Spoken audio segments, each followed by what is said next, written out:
Na hora da prova, o texto em inglês te dá dor de cabeça, né? Dá dor de cabeça porque você tenta fazer duas coisas ao mesmo tempo. Você tenta traduzir o texto ao mesmo tempo que você está lendo. Não dá para fazer isso. Não dá para ler um texto palavra por palavra. Quando você lê um texto palavra por palavra, o texto perde o sentido. E quando a coisa fica sem sentido, a gente não quer mais saber daquilo, porque ninguém gosta de coisa que não faz sentido. O cérebro tem horror a coisa que não faz sentido. O que acontece? É que antes de você ter o prazer do texto, o prazer da leitura, é o prazer da leitura que vai te levar mais longe, você tem que ter o prazer da palavra. Você tem que aprender a aprender palavras novas. Vou te mostrar como é que a gente faz isso agora. Eu vou resolver uma questão da FUVEST para te mostrar como é que a gente vai fazer isso. Meu nome é Celso, professor de inglês. Eu sou especialista em inglês para os vestibulares. Estou aqui para ajudar você a gabaritar e fazer do inglês uma desvantagem, uma vantagem na hora da prova. Vamos lá.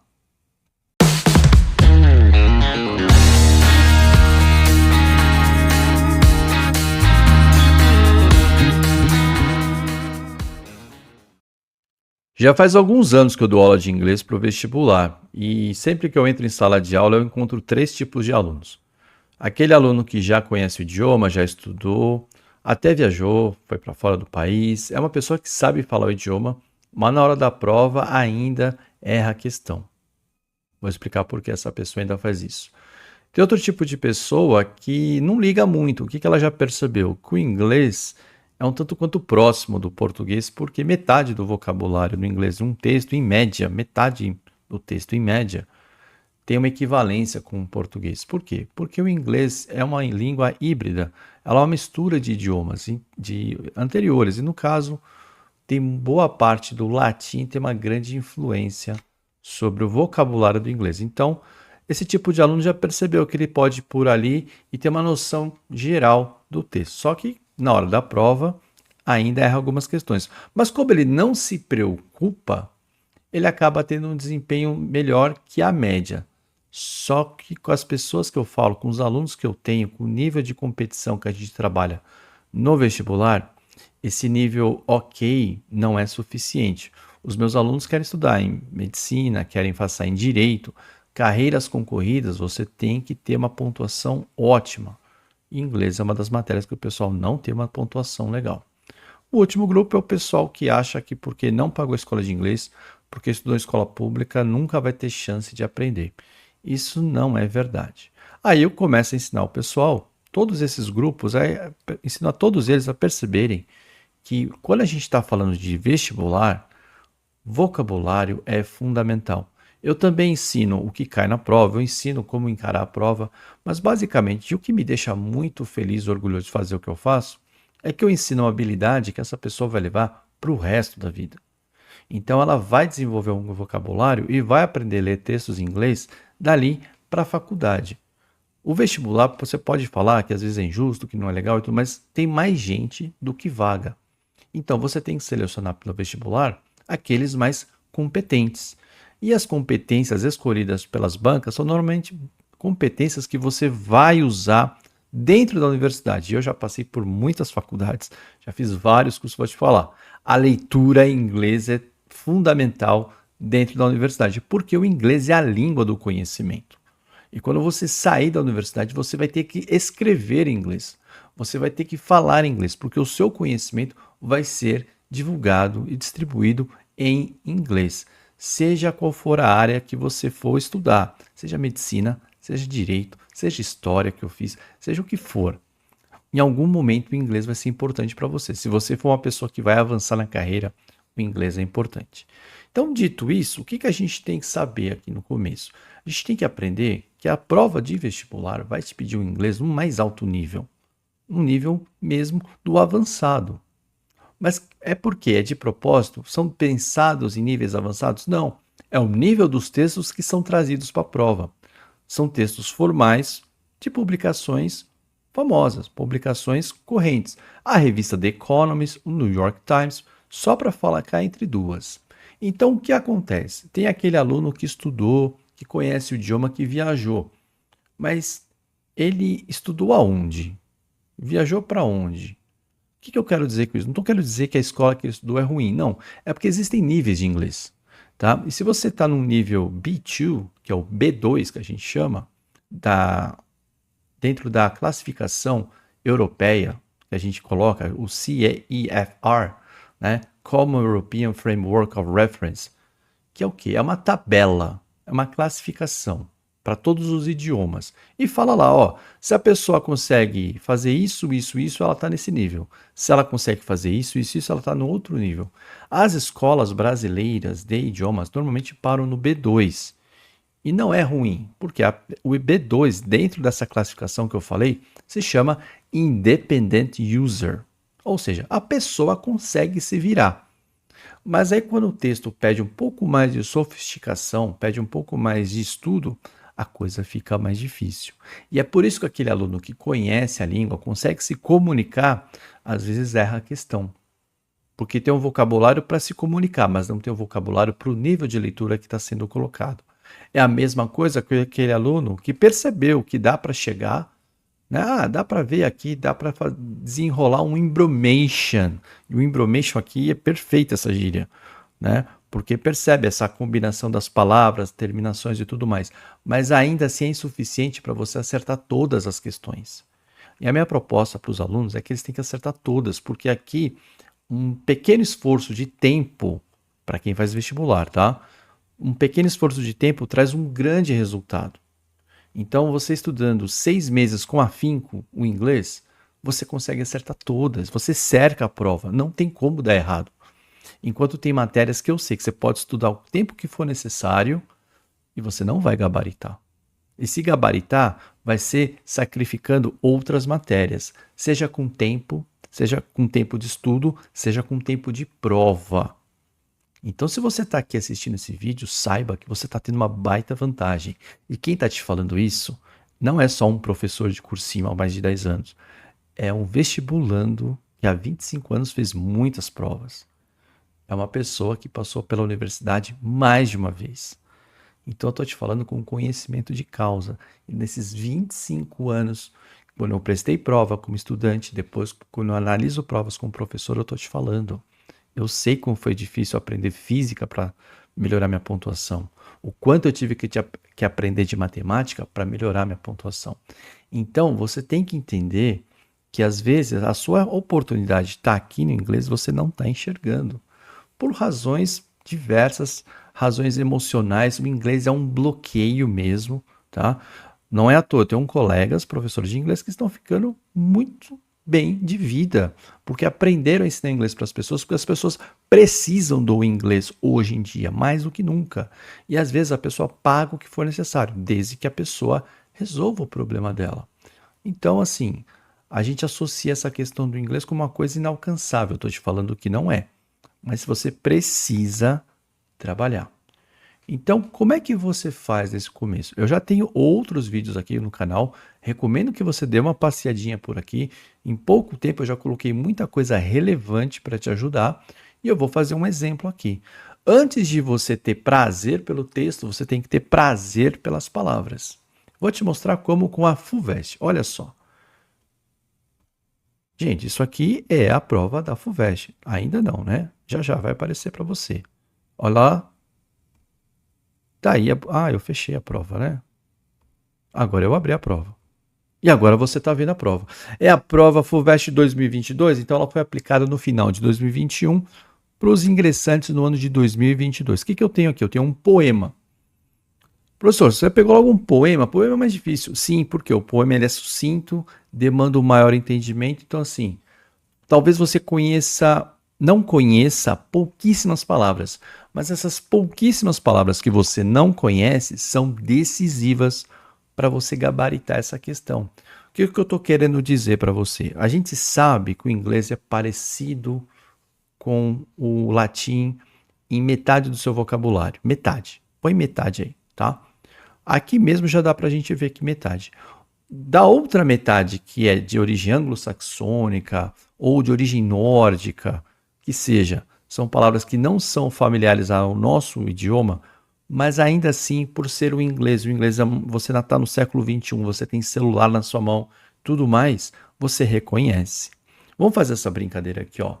Lie, thinking, pensar, pensando. Last night, é a música do Strokes, né? Last night, she said, Last night, noite passada. How to find my soul at home. Aqui pode aparecer alguns problemas. E você note que, por enquanto, não teve nenhuma palavra próxima ao português ainda, né? Como encontrar para minha alma uma casa, um lar. Where water is not thirsty. Aí já deu problema. Onde a água não é sede, né? Thirsty, sede, sedento, né? Só que aqui você já vai perceber que você tendo o vocabulário, se você conhece thirsty, você consegue entender o que ela está falando. Por quê? Olha o que vem embaixo. And bread loaf is not stone. Gente, nesse poema não teve uma palavra semelhante ao português. Não tem uma palavra do latim. No entanto, palavras que eu posso reconhecer. Bread, pão. Loaf, não sei. Pedaço de pão. Bread, loaf, pedaço de pão. Tá? Bisnaguinha de pão. Is not stone. Ou seja, aquela coisa do pão e água. O que eu preciso para sobreviver? O que é essencial? Pão e água. Então eu estou aqui na minha casa pensando, procurando uma alma, para minha alma, uma casa, um lar, onde a água não é seca, sedenta, a água mata a sede, e o pedaço de pão não é uma pedra. I came up with one thing. De novo, nenhuma palavra do latim. E aí você talvez conheça as palavras, mas não sabe o que elas estão querendo dizer. Você sabe o que é uma coisa, with é com, came é vir, up é para cima, mas você talvez não está entendendo ainda. I don't believe I'm wrong. Talvez aqui você já conheça. Eu não acredito que eu esteja errada. Nobody, ninguém, that nobody, nobody. A música do David Roth, né? I'm just a gigolo. Nobody, nobody, but nobody, nobody, ó. That nobody, nobody can make it out here alone. Pode se dar bem lá fora sozinho. Out here, fora daqui, alone, sozinho. Nenhuma palavra semelhante nesse caso, mas muitas palavras familiares. E talvez você não conhecesse aqui 3, 4 palavras nesse pequeno verso, e aí você não tem o prazer do texto. Primeiro você tem que ter o prazer das palavras. E essas palavras, eu te falo, essas palavras não são absurdas. Então você vai aprender com a prática a diferenciar palavras, pô, isso aqui realmente está fora. Então tem palavras que você vai aprender a descobrir pelo contexto, porque são realmente palavras incomuns. Mas essas palavras incomuns, elas são tão específicas que o contexto vai te ajudar. E tem palavras que vão desclassificar quem não leu. Por exemplo, thirsty. Se você é um leitor, você sabe o que é thirsty. Se você é um leitor, você sabe o que é came up with, que é o quê? Chegar a uma conclusão, ter uma ideia, algo assim, ó. Tem uma entrevista do Paul McCartney falando como eles compuseram And I Love Her. Então a canção estava toda na cabeça do Paul McCartney. Compôs a canção, o John Lennon ajudou com alguns versos e na entrevista ele fala, mas essa canção é diferente, porque estava faltando alguma coisa para ficar 100%. Estava faltando uma introdução, alguma coisa diferente. Aí o George Harrison veio com dan dan dan dan. Aí o Paul McCartney fala, George Harrison just come up with. Ele fala bem assim, ó, come up with. Ele simplesmente apareceu com isso e a canção foi muito além do que eles esperavam. Não dava para esperar outra coisa. Então, came up with, você ter uma ideia assim do nada, você chegar a uma conclusão ou trazer uma solução. Eu descobri alguma coisa e eu não acredito que eu esteja errada, que ninguém can make it. Can make it. Pode fazer isso, mas can make é o quê? Se dar bem, conseguir, brilhar, ter sucesso, can make, conseguir se desempenhar bem. Então aqui você já teve o quê? O prazer das palavras e teve uma característica aqui. Você teve o prazer dos phrasal verbs. Você aprendeu os phrasal verbs. Qual que é a característica do phrasal verb? É o verbo mais preposição. Só que a tradução é insuficiente. Nisso aqui não tem como. Aqui um professor vai te ajudar. Porque você talvez não vai saber que você tem que ler essas palavras juntas. Aqui não tem como. Você pode até ler, mas as palavras juntas, um professor precisa te avisar.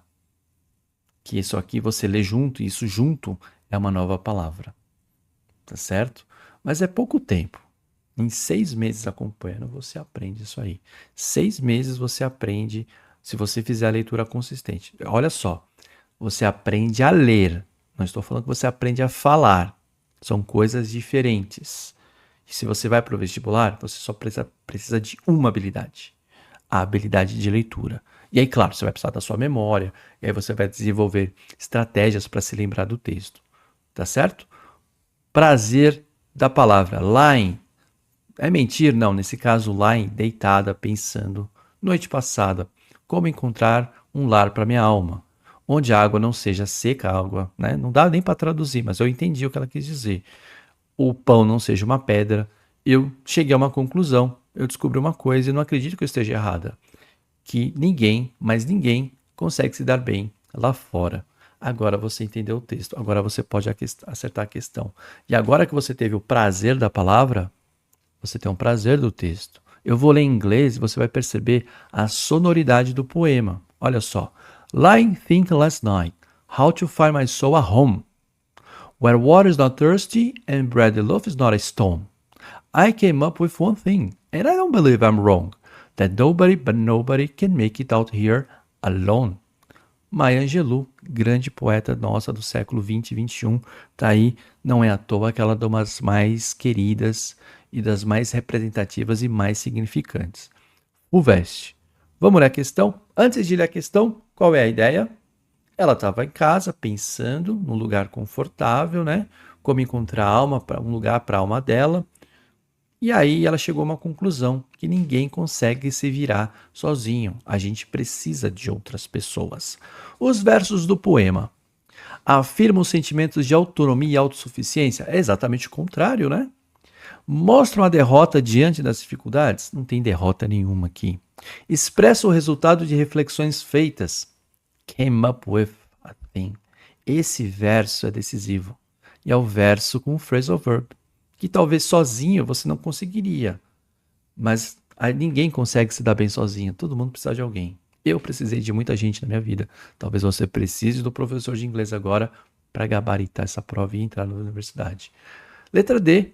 Indica a distância intransponível entre amigos. Não tem distância intransponível aqui. Mostram arrependimento em relação às decisões do passado. Qual que é a ideia?